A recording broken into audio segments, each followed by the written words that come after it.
સાળંગપુરથી 10 kilometre આગળ કુંડળધામ નામે એક ગામ છે કે જ્યાં સૂર્ય અને શનિદેવનું મંદિર આવેલું છે. તો ચાલો આપણે આગળ જઈએ.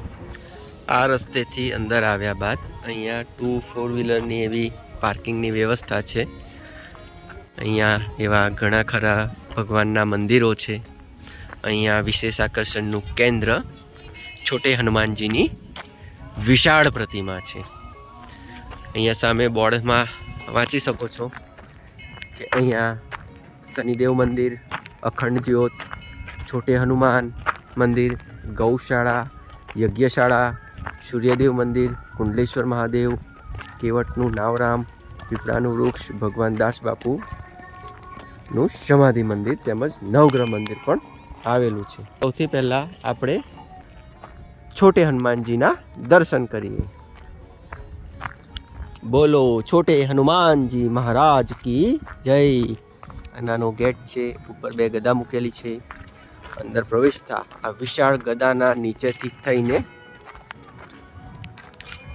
જવાનું છે અને આ દાદર છે અને આ અહીંયા તમે સામે દર્શન કરી રહ્યા છો કુંડળના શ્રી છોટે હનુમાનજી. જય હનુમાનજી દાદા. એવી સરસ સુંદર હનુમાનજીની કેસરી રંગમાં સજ્જ પ્રતિમાના દર્શન થઈ રહ્યા છે. હૃદયમાં રામ સીતા બિરાજમાન છે. હું તમને નજીકથી ભગવાનના દર્શન કરાવું. ચાલો જો. અહીંયા એક નાની પણ હનુમાનજીની પ્રતિમાના દર્શન થયા. કેટલાય વિશાળ પ્રતિમા છે. હનુમાનજીનું નામ છે છોટે હનુમાનજી, પરંતુ ઘણી વિશાળ એવી પ્રતિમા છે. બાજુમાં ગદા છે. આ હનુમાનજીના પ્રતિમાની સામેનો નજારો કંઈક આવો છે. સામે શનિદેવ મંદિર પ્રવેશ દ્વાર પણ આવેલો છે. ચાલો તો હવે આપણે શ્રી છોટે હનુમાનજીના દર્શન કર્યા બાદ શનિ મંદિરમાં પ્રવેશ કરીએ. પ્રવેશ દ્વાર પહેલાં ડાબે જમણે હાથીની પ્રતિમા મુખ દર્શન અને આ છે જય શ્રી શનિદેવ પ્રવેશ દ્વાર. ચાલો અંદર જઈએ. અહીં ડાબી બાજુ ટોયલેટ બાથરૂમની વ્યવસ્થા છે. ભક્તોને દર્શન કરવા આવતા શ્રદ્ધાળુઓને ગરમીનો અહેસાસ ન થાય તે માટે ઉપર એવા સરસ આસન બિછાવેલા છે. અહીંયા હવે આપણે બૂટ ચંપલ ઉતારી શ્રી શનિ ભગવાનના દર્શન કરીએ. પ્રસાદ ઘર. જય સૂર્યનારાયણ. સામે શનિદેવને ચડાવાતા તેલ મળી રહેશે. હાથ પગ ધોવા માટે આ દાનપત્ર છે. ચાલો અંદર જઈએ. ત્યારે તમે શનિદેવના દર્શન કરી રહ્યા છો.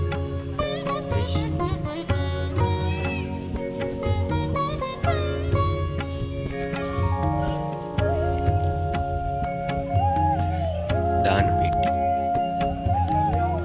જય શનિદેવ. અહીંયા જો એવા ઘણા બધા દીવાઓ રાખવામાં આવેલા છે. જુઓ, એમાંના ઘણા ખરા દીવા હજી પણ પ્રજ્વલિત છે. અને આ શનિદેવ ભગવાનની મંદિરની સામે નવગ્રહ દેવતાના પણ દર્શન અત્યારે આપણે કરી રહ્યા છીએ. જય શનિદેવ. જય શનિદેવ. અને અહીંયા પથ્થરોમાં તૂટેલા પથ્થરોથી પહાડ જેવી રચના તૈયાર કરવામાં આવી છે, જેમાં ઉપર હનુમાનજી દાદા બિરાજમાન છે.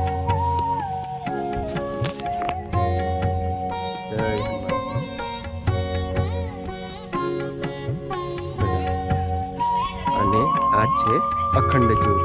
ઇતિહાસ વિશે વાત કરીએ તો શનિદેવની પૂર્ણ કૃપાથી શ્રી ક્ષેત્ર મહારાષ્ટ્ર શનિ શિંગડાપુરથી અખંડ દીપ જ્યોત સંવત 2066 ચૈત્રવત બેન અને ગુરુવાર રાત્રિના 9:15 કલાકે જ્યોત પ્રગટાવી તેને લઈ ભગવાનદાસ બાપુ, ગુરુ પ્રેમદાસ બાપુ પગપાળા યાત્રા દ્વારા ગામ કુંડળ શનિદેવ મંદિરે અધિક વૈશાખ સુદ પૂનમને મંગળવાર રાત્રિના 9:10 કલાકે શનિદેવના સાનિધ્યમાં જ્યોત પધરાવેલ છે.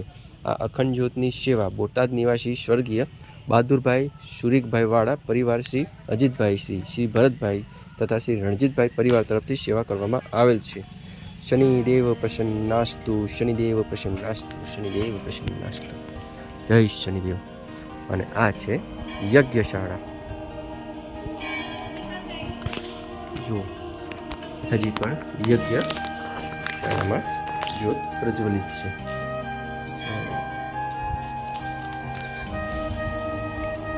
હમણે અત્યારે મંદિરની સામે શનિદેવના વાહન ગણાતા એવા કાગના દર્શન થયા. જુઓ, શનિદેવજીની સામે મુખાકૃતિ કરી ઊભા રહ્યા છે. તમને નજીકથી શનિદેવના દર્શન કરાવો.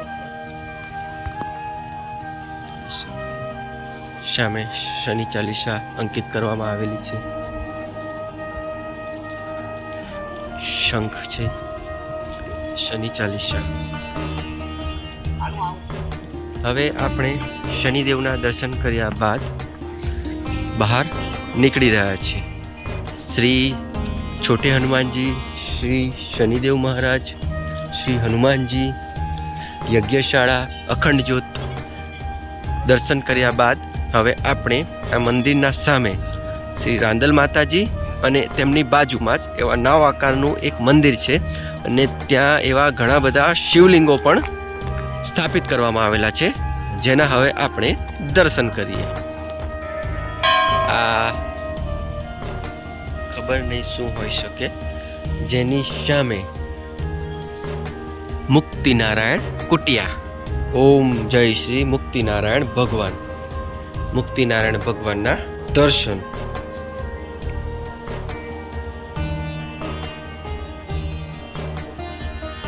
અને હવે આપણે આ રવિ રાંદલ માતાજીના દર્શન કરીએ.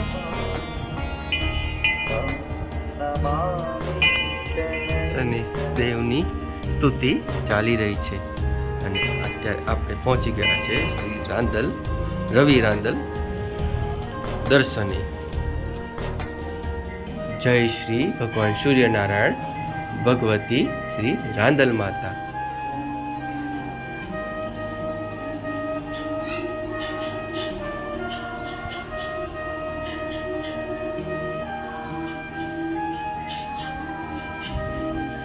આરતી. પાછળનો ભાગ એટલો સરસ સુંદર મજાનો હરિયામળો. રાંદલ માતાજીના દર્શન કર્યા બાદ હવે આપણે ભૂતનાથ મહાદેવના દર્શન કરીએ. જય મહાદેવ, જય ભૂતનાથ. પવિત્ર પાણી, શંખ. જય મહાદેવ. ઓમ નમઃ શિવાય. અને હવે આ રવિ રાંદલ મંદિરની સામે જ એક વિશાળ નંદીની પ્રતિમા અને જેની સામે છે ત્રિશૂળ, ડમરું અને એવા ઘણા બધા શિવલિંગો. ચાલો આપણે મહાદેવજીના દર્શન કરીએ. ઓમ નમઃ શિવાય.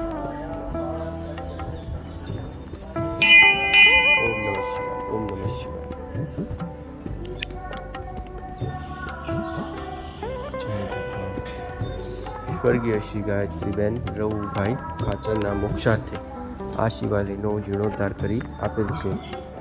કુલદીપભાઈ રઘુભાઈ ખાચર. તારીખ 19/8/2024. ગામ કુંડળ.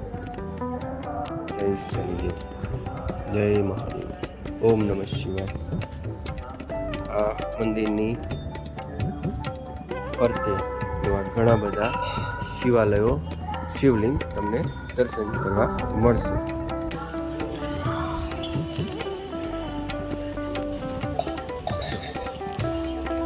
એક હરોળમાં એવા અનેકો શિવલિંગો છે.